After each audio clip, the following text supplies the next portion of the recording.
name's Alex Rodriguez, reminding you, You don't need a contractor. You need a team of pros. Hey folks, Alex Rodriguez here with Bay Cities Construction. We've got a really cool show planned out. We're going to be talking about soft storage retrofit. We're going to be talking about some new topics. We're going to hash out last week's episode and we're going to answer your questions. Remember, this is the show where you come to learn more about construction, whether it's a kitchen or bathroom remodel, or in this case, today's episode is about soft storage retrofits. So don't go away, stay tuned, we'll be right back.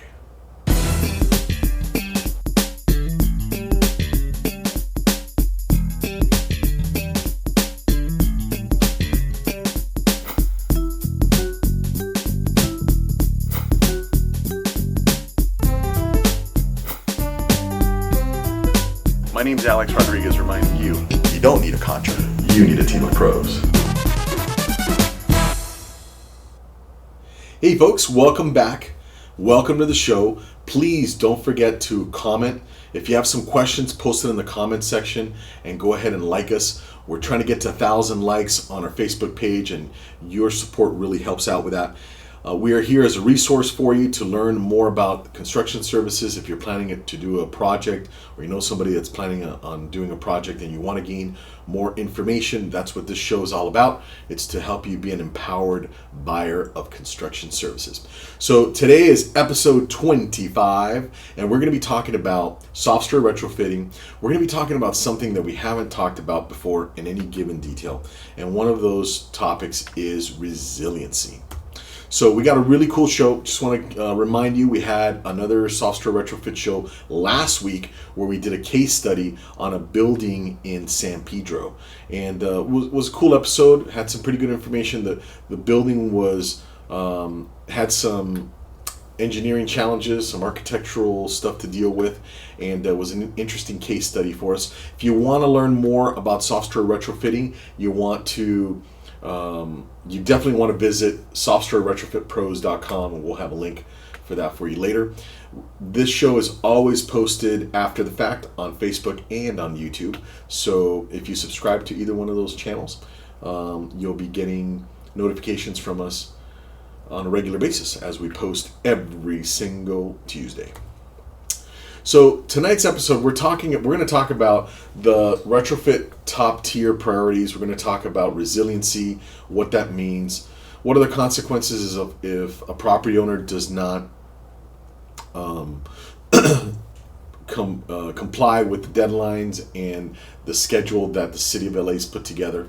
We're going to mostly be talking about the City of LA.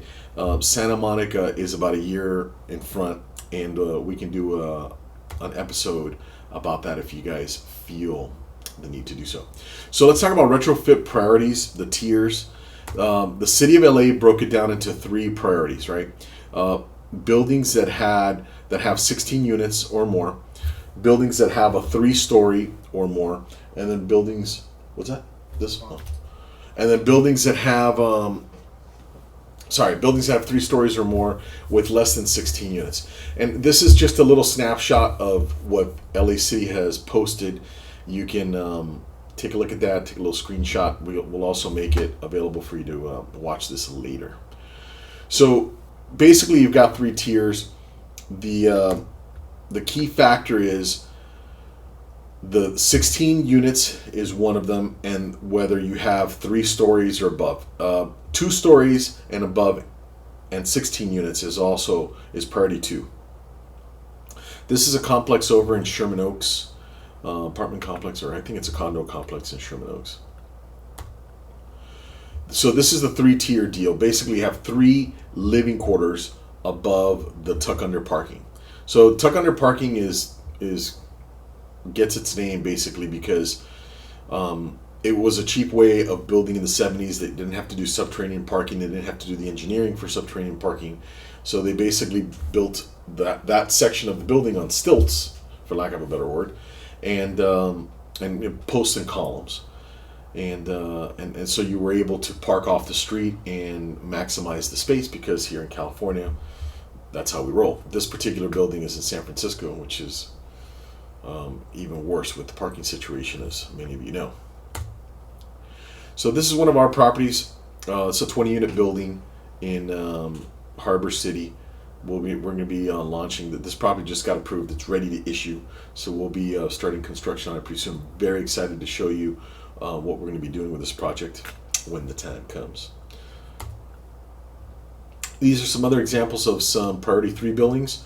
So if you're pretty much under 16 units and you don't have a 2 stories above, you're going to be priority 3, which you should have gotten your notice, by the way, in November last year. So these are the ordinances that you have to comply with. You would have gotten the letters. Last year on those are kind of the dates that the mayor ordered the stuff to be mailed out. So soft story deadlines. Let's talk a little bit about that. So you got 2 years, 3.5 years, and 7 years. 7 years is to obtain the certificate of compliance, which means that people can live in it. You have 2 years from the time you got notification to get the ball rolling, and what that means is you got to get some plans in and you got to get them submitted. All right. You've got 3.5 years to get permits. So I've seen this a lot. I was at the show, at the AOA Apartment Owners Association show in downtown LA at the convention center, and I was also at the other show in Pasadena, and I saw a lot of people that have approved plans. They've been actually ready to issue. That's called ready to issue, where the plans are approved, but they haven't been pulled, meaning the homeowner, the property owner hasn't decided to move forward. They haven't hired a contractor, or, for various reasons, you have approved plans, you're in the process of complying, but you don't have the permits pulled yet. So you've got a total of 3.5 years from the date that you were issued your letter. So you've got, technically speaking, if you're in the tier 3, you've got 3.5 years from last November. All right, so pretty straightforward. I think everybody kind of gets that. I think a lot of you need to be reminded that there's these timelines here. Many of you don't know those dates, so you can download. We'll make it available for download later, and you can have those dates. But basically, you want to maybe even take a quick picture of this slide. I'll give you a few seconds to do that. And that'll help you get the ball rolling, get you compliant. There are some of you that have gotten some notification from the city that you're under the threat of getting a fine. The city will fine you. There is one way to avoid fines other than getting your permits pulled. You can apply for an extension. And by the way, if you need a little bit of help with that, for applying with an extension, you can give our offices a call and we can handle that for you, okay? We want to help you with this process. We want to get you through the process and get your building compliant and get your building soft story retrofitted so that your investment can be protected. So what are the consequences, right? I mean, some people are like, hey, what are they going to do? Well, they could file a lien, which would be bad. You could lose your certificate of compliance, which would mean that the people can't live there. You could get a $660 fine, and you could get fined up to $2,300. So, many of you may be thinking, oh, it's not that big of a deal, $600 sure beats $75,000. Look, I'm not here to give you the spiel. If you want to be like the LA City Police, regarding this. This is just an informative thing so you guys can be aware. In case you were wondering what the consequences are for non-complying, the biggest and the worst consequence would be that you lose your certificate of compliance, which means that ultimately people couldn't live in your building. So that's the one you definitely want to avoid. So let's talk about this topic of resilience. But before we do that, let's take a quick break. We'll be right back. Okay, we'll be right back. Don't go anywhere. Don't go anywhere.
Resilience. What the heck is it? What does it mean? What's the context of this conversation, of this concept? Here is the very somewhat handsome Mayor Eric Garcetti with Dr. Lucy Jones, not to be confused with Dr. Indiana Jones. Dr. Lucy Jones is actually a very well respected PhD. She is a very brilliant individual. Got an opportunity to see her, one of her lectures in downtown LA not too long ago.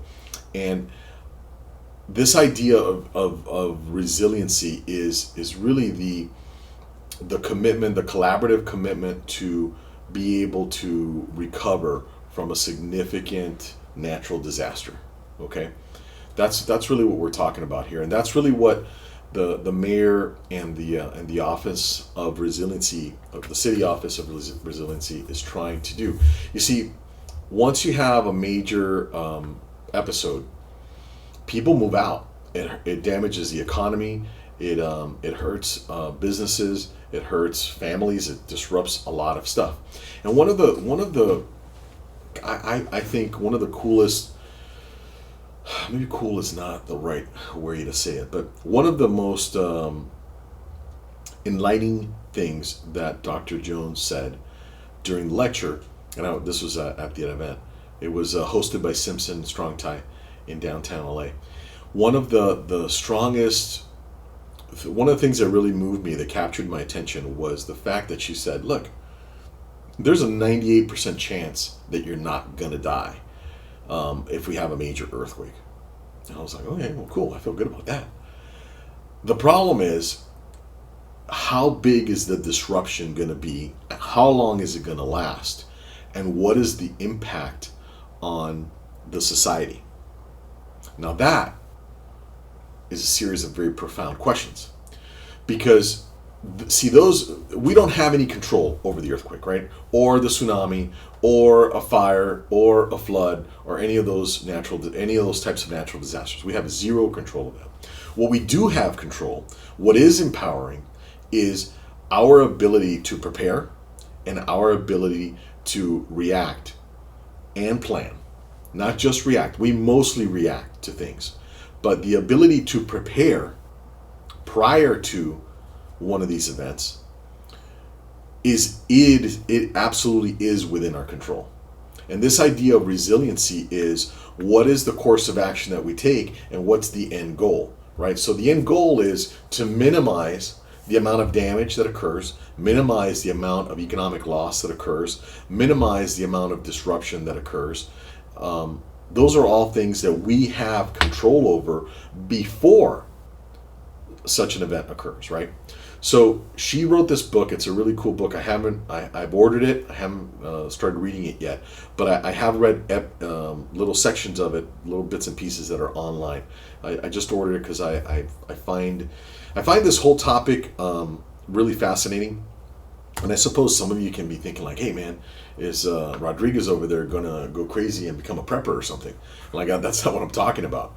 What I'm talking about here is rational planning to make sure that you and your family are protected. And for those of you that own buildings or own your own house, to make sure that you take the necessary steps to protect your investments. For some of you, hey, these little 4 or 5 unit buildings, they're worth over $1 million now. You know, my dad has a building. It's not a soft storage building in LA, but I know he bought it for way less than what it's worth now, and he has a lot of equity. So, you know, I think it's prudent to start taking some steps to protect your investment. For many of you, this represents a big part of your retirement income. Will represent a big part of your retirement income. It may actually, you may be living off it right now, like my dad does. My dad lives off of his building income. So this idea of resiliency, the first step is obviously to protect lives, to protect the infrastructure, and ultimately the local economy. So we want to prepare, take action towards things that we can actually control. We cannot control the weather. We cannot control climate change. Although some people would debate that. There's a lot of things that you cannot control. You cannot control the actual seismic event from happening, but you can control the preparation, and you can control what you do after the fact. So this picture here captures a lot of the thought leaders here in California about this was the seismic. This was the panel at the Los Angeles Seismic Symposium, hosted by Simpson Strong-Tie. Really cool event. I wanted to bring back a little bit of history, right? Because we have to learn from history, otherwise we're doomed to make the same mistakes again, right? Now, this is an image of I believe the interchange over at the 5 and the 210, I believe, or it could have been the 14. And this is where one of the LAPD officer, motor officer, lost his life. That the bridge collapsed, and he fell to his death.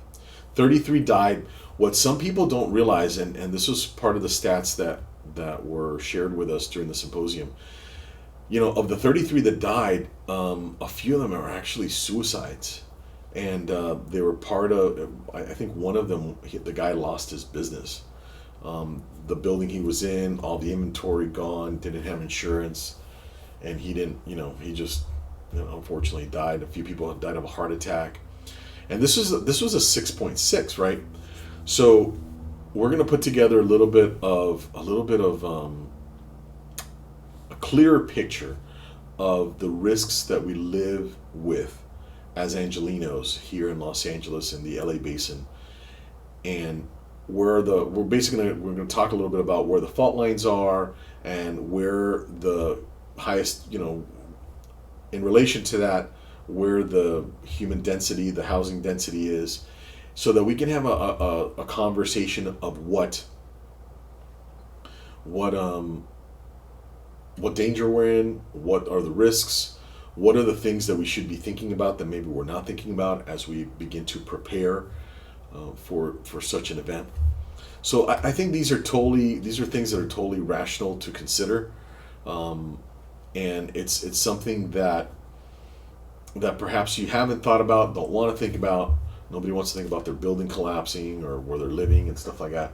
Here in this picture here, this is kind of a really just kind of a disturbing picture. If you understand what's happening here, this beam that was holding up the structure rolled.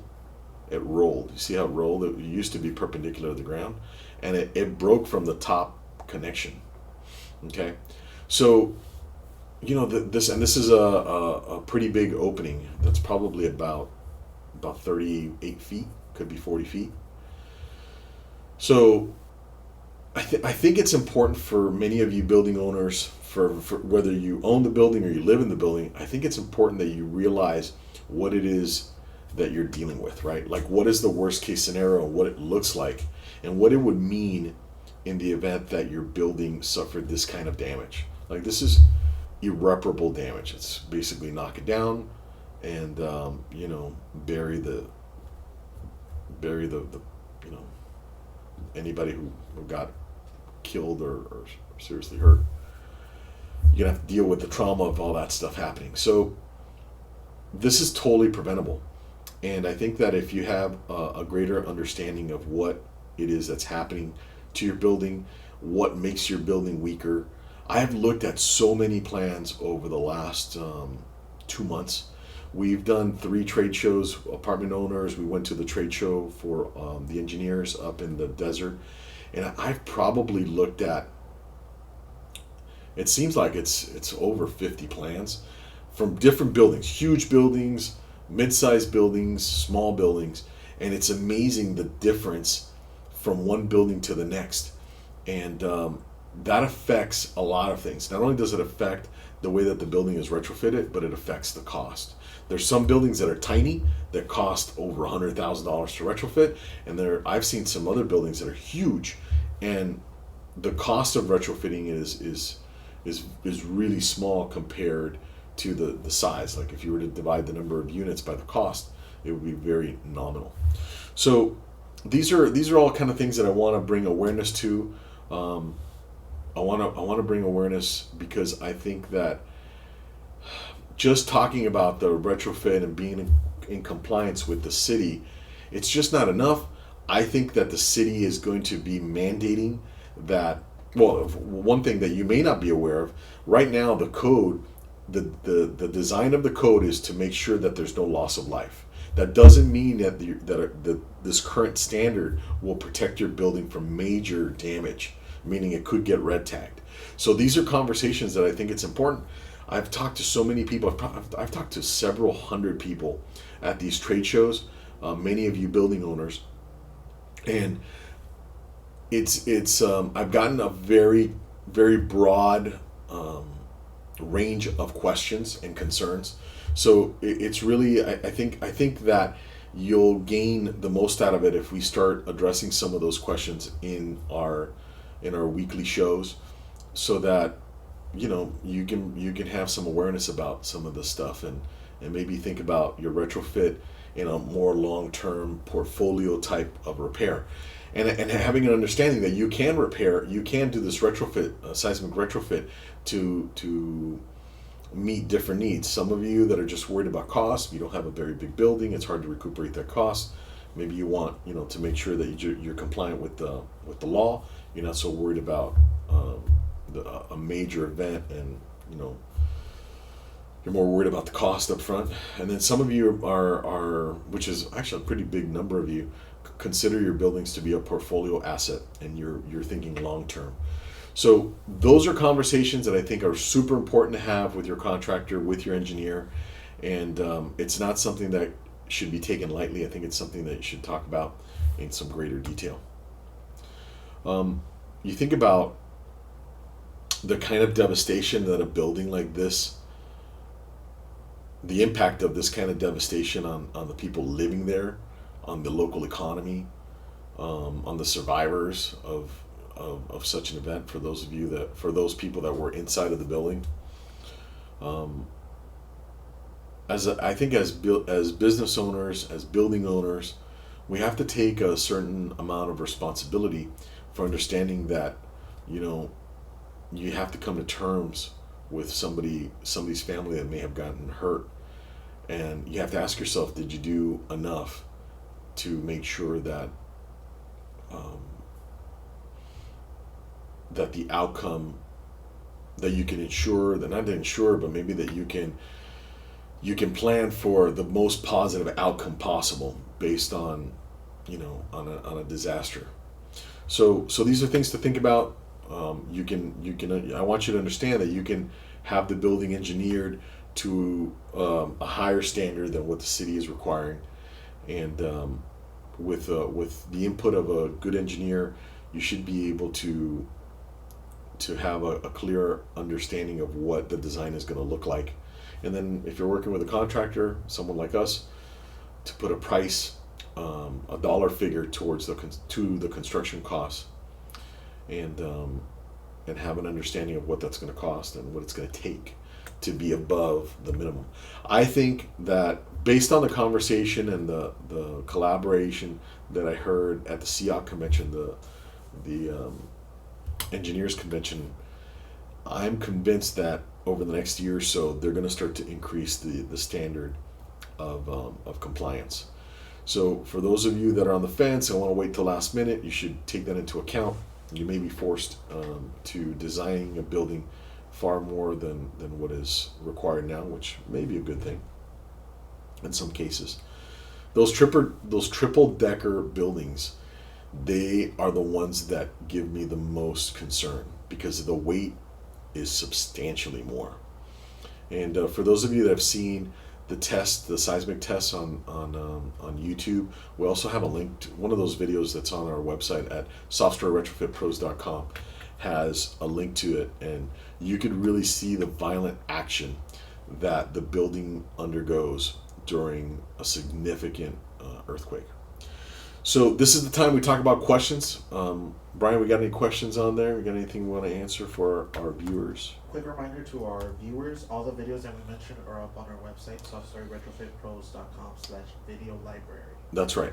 So let me remind you, all of the new videos that are up, they're on our new website. We created a whole website just for this so that we could house all of the information in an easy to find way. So it's Soft Story Retrofit Pros /blog. No, what is it? / what? Video library. Videolibrary.com. So go there, check it out. We're going to put a link below, obviously. But I want you to know we created this for you. It is a resource for you. We do this show for you to educate you and get you ready for your project.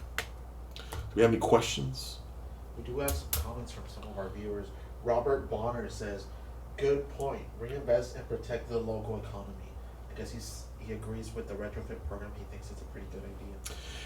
Well, look, Robert, thanks very much, man, for your comment. This idea that I have gotten like such mixed feedback from the owners. I think that the smaller buildings, it's definitely a bigger burden on the property owner. I mean, some of these retrofits, they're a lot of money. They're over $100,000, and the owners, there's this tension, right, about like spending this money and why they have to do it and this type of thing, and I think that it's gonna take a little bit of time for folks to realize that, it's a big part of their asset, and being able to protect it. And protect the lives of the folks that are living there. And really, I think that the big reason for a lot of the pushback from some of the smaller building owners is the fact that they just, I don't really think they realize the kind of danger that their tenants are in. Some of these buildings that have that are missing 3 walls on the first floor, they're super weak. And if you put a double decker, 2 stories on top of that, when that thing starts really shaking, you're going to have a very negative outcome potentially. So I think a lot of it has to do with the cost. A lot of it has to do with really just not understanding the nature of how their building will react during a big earthquake. Many of them say, "Hey, it's been here for 30 years." One of the things that Dr. Lucy Jones said, she said that we have none of the earthquake faults that we are surrounded by, whether it's the one off the 10 freeway, the stuff that's up north in the valley, none of those earthquake faults have produced the type of earthquake that they are capable of. She was talking about what a horrific thing it would be if people started fracking near the fault lines, because fracking there's some research that fracking has released the totality, has caused an earthquake to be the top magnitude that a particular fault can produce. So she was talking about how much of a horrific idea it would be if we were doing fracking around our fault lines. So anyway, I mean, fracking is a whole other bag of controversy, but the idea still stands that we have not experienced the type of earthquake, the level of earthquake that those fault lines are capable of. And if a 6.6 that was over 100, I don't remember how many miles deep, it was 10 miles deep below the crust, did the kind of damage that it did, what would the damage be if it was only, instead of 10 miles deep, what if it was only a half a mile deep or a mile deep, right? The felt energy of the earthquake would be way more, way stronger. So these are things I think that you guys need to know more about. We need to become more educated about it and more aware about. What else we got? Another one question from Mark, one of our viewers, is asking, how do I make sure I get service by a professional engineer? Well, you want to make sure that you're talking not only to a professional. So there, you can go on to SCEC, the SCEC website. There's a list of engineers. You can obviously call us. We'll set you up with an engineering solution for your deal. But you want to make sure that the engineer has a lot of experience doing the soft story retrofits. The engineers that we use have done hundreds of the designs. And I'll tell you what the main reason for this is. There's 3 very proven methodologies, and actually we have a snapshot of them here. You got steel walls, strong walls, you've got a moment frame, and then you've got cantilevered columns. These are proven methodologies. You can use combinations. You can use them together. You can use them on their own. You want to make sure that you're working with somebody that has done this before, understands the rigmarole, and understands the protocol, particularly the city of LA. That's the key thing. Obviously, they have to be a licensed, California engineer, and you want to make sure that you got somebody that's got the bandwidth to be able to do the plans relatively quick. We can turn around the plans in about 4 weeks, which is lightning speed fast. So for those of you that are coming up against the pinch date at the end of this month, you want to give us a call right now and get those plans going. Don't delay. But yeah, hopefully that answers that question. What else we got? Another question is, how do I know which level of performance do I need? I guess they're talking about what we just recently mentioned about. How do you know what level of performance you need? The engineers will design it to the minimum standard for the city, because that's what you need in order to get approved. Okay. The next question is, so this is the next question. What would it take to build it 30 or 40% stronger? Okay. And would that be enough to minimize the actual structural damage to the building? So what would be an acceptable level of damage? Stucco cracks, drywall cracks inside, but nothing broken. The I-beams on the cantilevered column for the bases to not yield, to not bend. There's a formula that they measure. See, the way that they get damaged, or the location they get damaged, is at the base. They'll actually yield here. They'll stretch and deform. And the engineers can come up with a prediction of what kind of an earthquake, what size of an earthquake would have to occur in order for that steel to bend like that. Somebody could, pro could definitely tell you what that would be. And then you make the steel thicker, basically, or you add resistance to the entire system. You add more resistance to the frame along that drag line.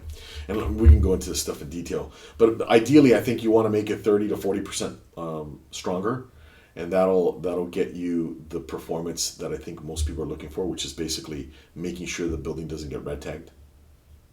That's a great question. Another question from one of our viewers is, besides a retrofit, what else can they do to keep their building safe? Okay, we're going to put together an entire webinar for that, okay? But just real quick, you should all have some type of a earthquake shutoff valve for the gas lines at the meter. You should also consider, and we're going to be looking into this right now. We're going to be doing some research, but there's a lot of really cool products that are coming out as part of the Internet of Things. The ability to shut water off. So your house, the secondary threat that your house has, or your building has, is the first one is the earthquake, obviously. The secondary one is fire. And then the third one is water damage due to a ruptured line. Okay? Those three things can cause massive damage to the building. All right. So I know that we're going to be looking at some really cool, and hopefully doing some reviews of systems that will shut off your main water line. The gas, I think that problem's been solved for many years now. Those little gas valves that have a special gauge in them that will shut off the gas, that'll do it. But you got to make sure you have those in place. You want to make sure that you have enough, more than enough, and big fire extinguishers. Okay, you don't want to have some little fire. You want to have a lot of fire extinguishers. You get a fire, you want to be able to have that be accessible right away and be able to get the fire down. And then you want to have a method for shutting the water off to the entire building. A lot of you have these old valves, the main valves that turn. Those valves, a lot of them, they lock up. They seize, basically. What happens, they corrode inside and you can't shut them down. So I would do a safety check, have your handyman or go do it yourself. Make sure that you verify that the valve is working, and if it isn't, replace it with a ball valve. We'll put up some more information about that. But I think those are 3 quick tips that'll help with that issue. Great question. One of our viewers named Lou says, hello, thanks for another episode. Hello. And one of our other viewers, named Brian, says, wow, those are some scary images. I guess he's talking about the collapsed freeways and all that stuff. Yeah, it was back in '94. It's been a long time. We're not used to massive infrastructure in the United States breaking like that. But I mean, it happens, and the main question is, what did we do? We don't have any control over that, but what we do have control over is what we do to prepare. So let's talk about that. Let's bring some awareness to that. Let's talk about resilience. Let's talk about how, as part of your community, your neighborhood, what are you going to do? What's the game plan for moving around? So I mean, many of you may not realize this, but I was on the freeway this morning on the 405, and if we got a massive evacuation order for, like, let's say last minute because we had a tsunami thing hitting Santa Monica, getting on the 405, getting on the 10 to get on the 405 to either go north or south is not an easy task at certain parts of the day. So just have some awareness, have a game plan. How are you going to meet with your kids? If your kids are at school and you're working somewhere else, what's the game plan for, uniting with your family and getting together and getting out of harm's way?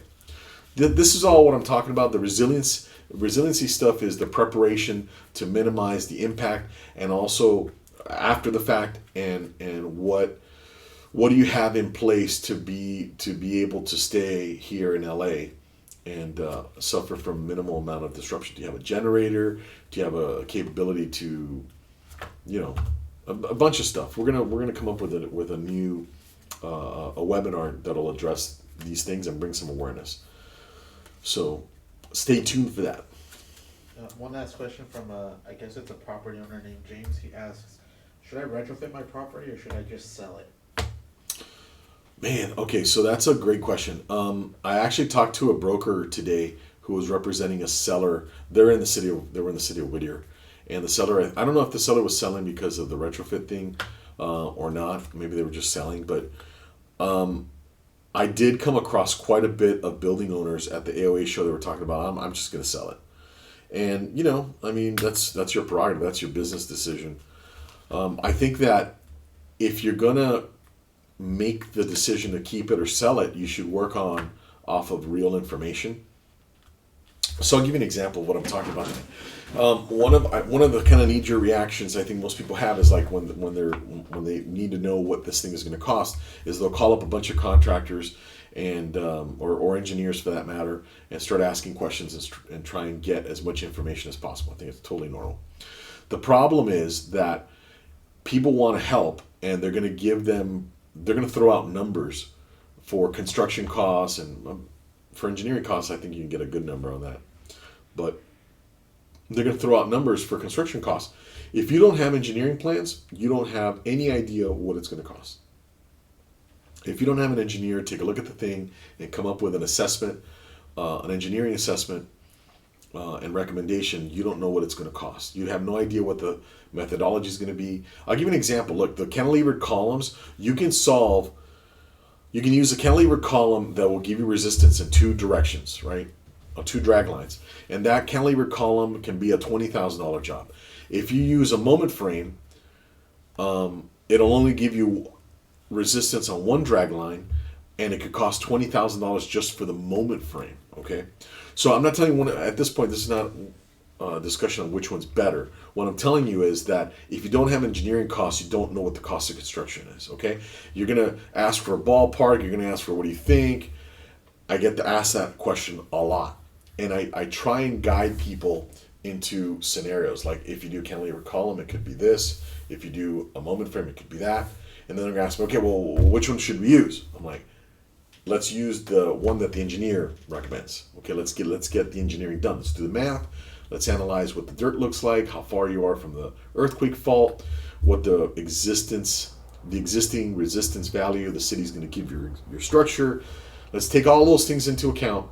How much the building weighs, where the columns are going to be, and what the topography of the building is, and then come up with an engineering solution, then come up with a price. That's the way to do it. So if you're going to sell or you're going to buy, you're going to sell or you're going to keep it.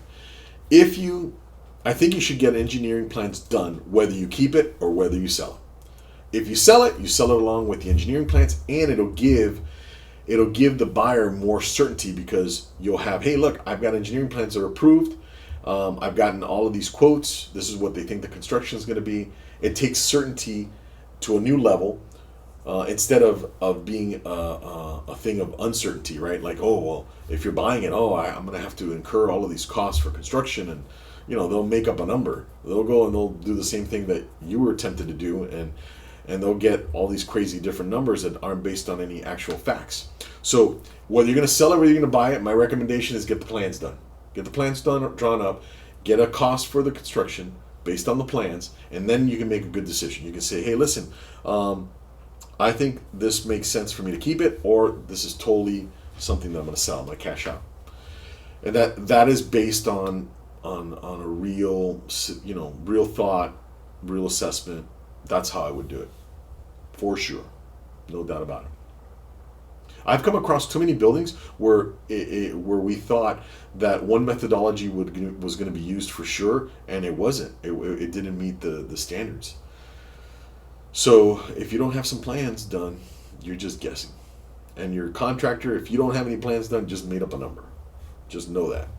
I know, it doesn't sound good and all that to hear that, but that's what it is. It's a made up number. You don't have any plans, you made it up. You don't have think about it. You have no quantities.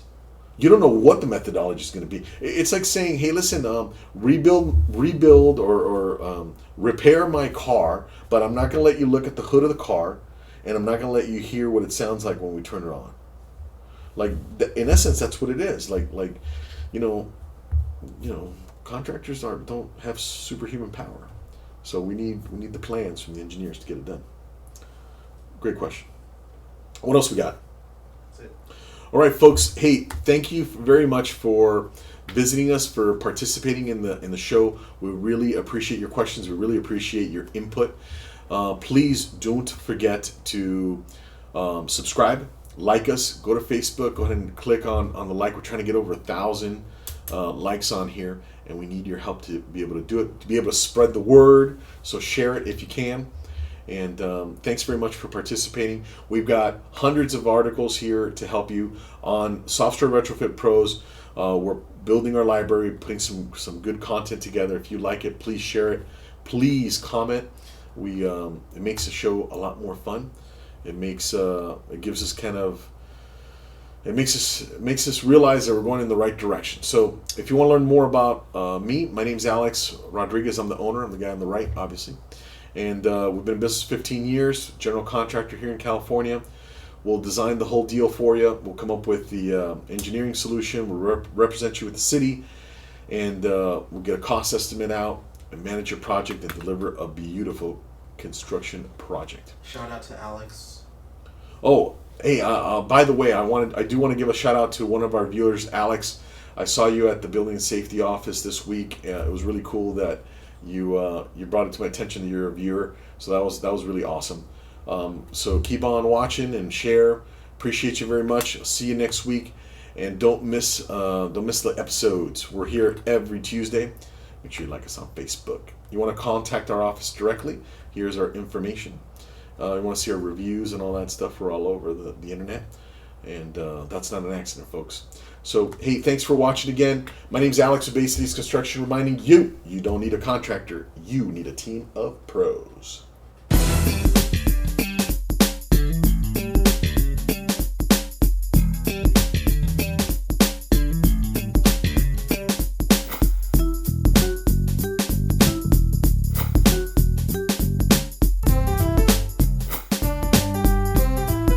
My name's Alex Rodriguez, reminding you don't need a contractor. You need a team of pros.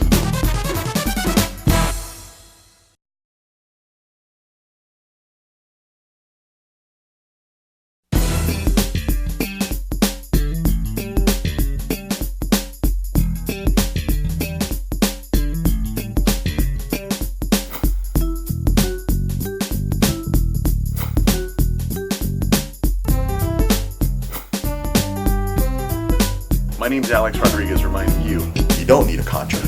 You need a team of pros.